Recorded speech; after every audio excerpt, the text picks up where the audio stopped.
Sizlar bilan bugun biz C# dasturlash tili yordamida arifmetik va o'zlashtirish operatorlari haqida o'rganamiz. Dastlab arifmetik operatorlarga to'xtalsak. Int turidagi a o'zgaruvchisini ta'riflaymiz va u 7 ga teng bo'lsin. Int turidagi b o'zgaruvchisi teng bo'lsin 8 ga.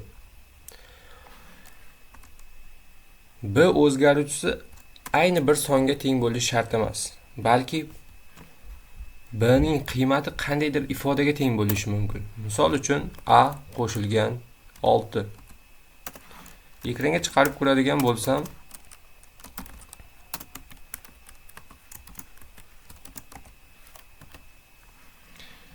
natija 13 chiqyapti.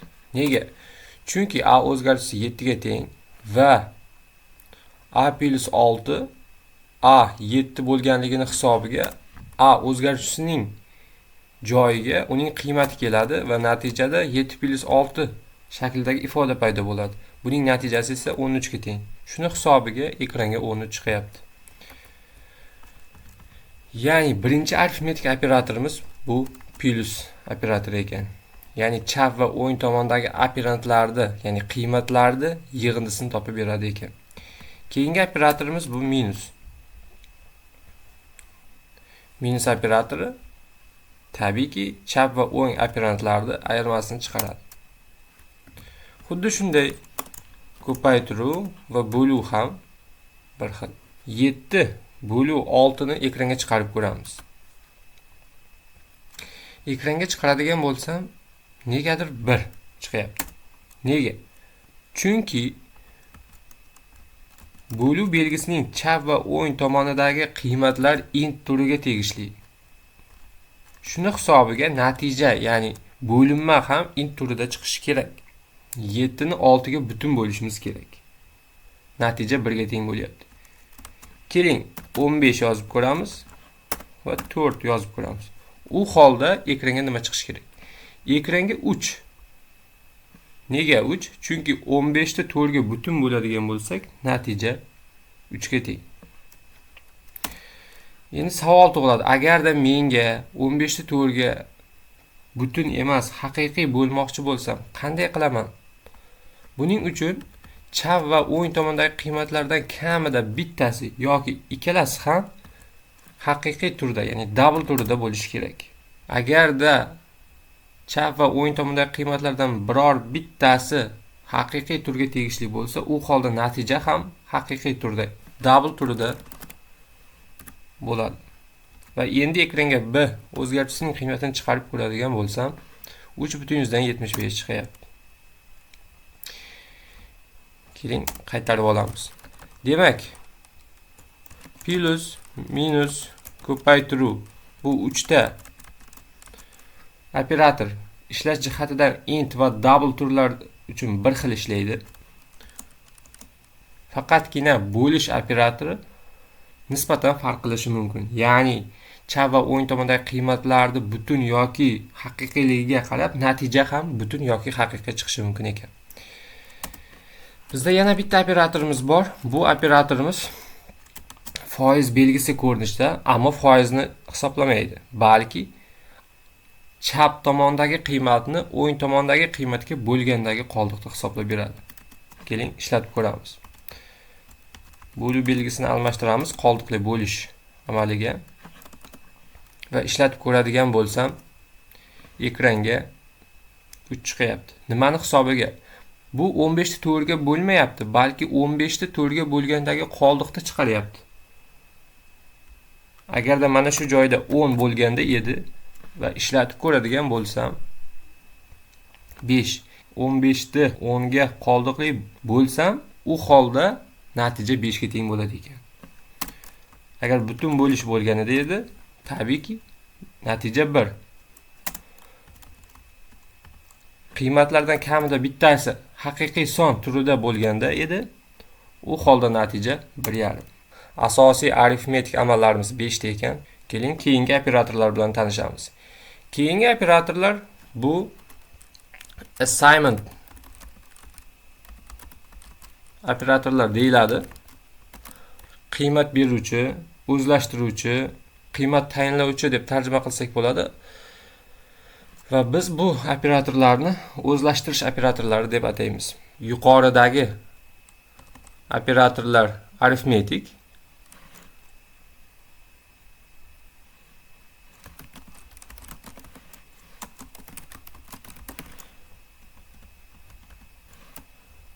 ikkinchi tanishadigan operatorlarimiz esa o'zlashtiruvchi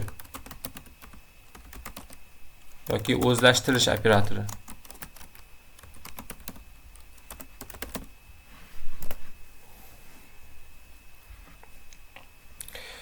O'zlashtirish operatorlari bilan biz oldindan tanishmiz. Ya'ni ushbu int s o'zgaruvchisi teng 9 ga qatorida barobar belgisi aslida bu o'zlashtirish operatori hisoblanadi. Bu operatorda ishlash prinsipiga keladigan bo'lsak, chap tomonda hamisha o'zgaruvchi yozilishi kerak, o'ng tomonda esa qiymat yoki ifoda. Va o'ng tomondagi qiymatni chap tomondagi o'zgaruvchiga beradi yoki ifoda bo'lsa o'ng tomonida uni hisoblab natijasini chap tomondagi o'zgaruvchiga beradi. Demak, bu birinchi o'zlashtirish operatori ekan. Ikkinchisi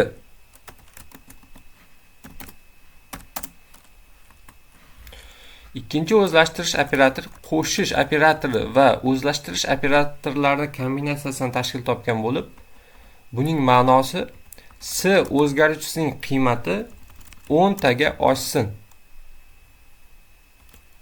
Ishlatib ko'radigan bo'lsam, ekranga 19 chiqyapti.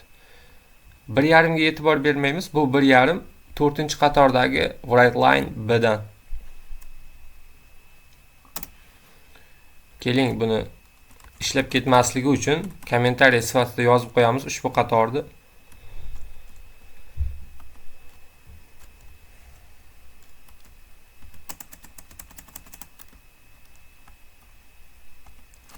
Kamaysin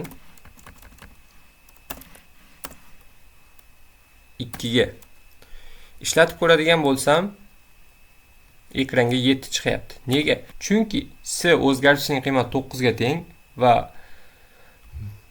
ayirish va o'zlashtirish operatorlari kombinatsiyasi yordamida s o'zgaruvchisining qiymatini 2 taga kamaytiryapman.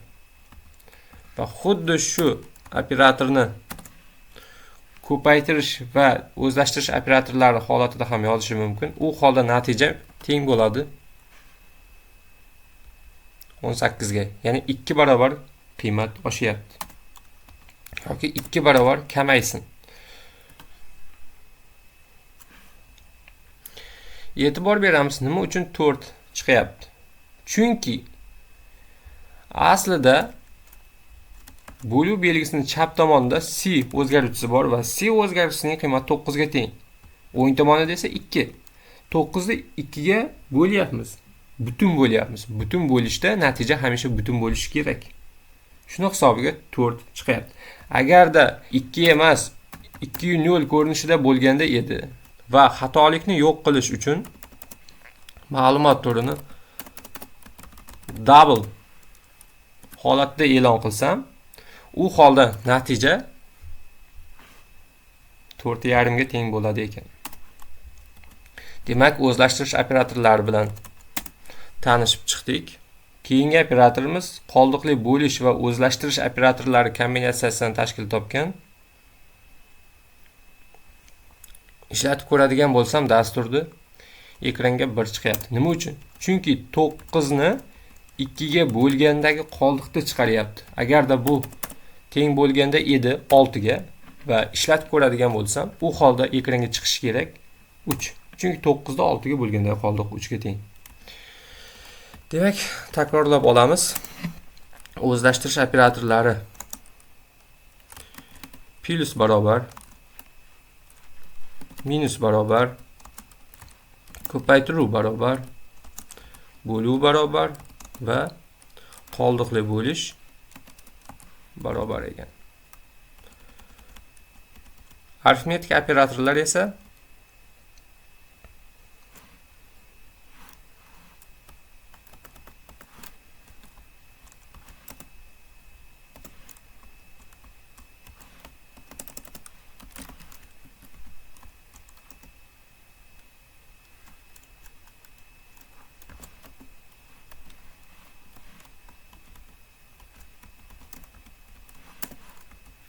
plus minus ko'paytiruv bo'luv va qoldiqli bo'lish. Eslab qolishimiz kerak bo'lgan yana eng muhim tushunchalardan biri arifmetik operatorlar va o'zlashtirish operatorlarining hamisha natijasi butun son yoki haqiqiy son bo'ladi. Va bu operatorlar faqatgina butun sonlar va haqiqiy sonlar ustida amal bajaradi.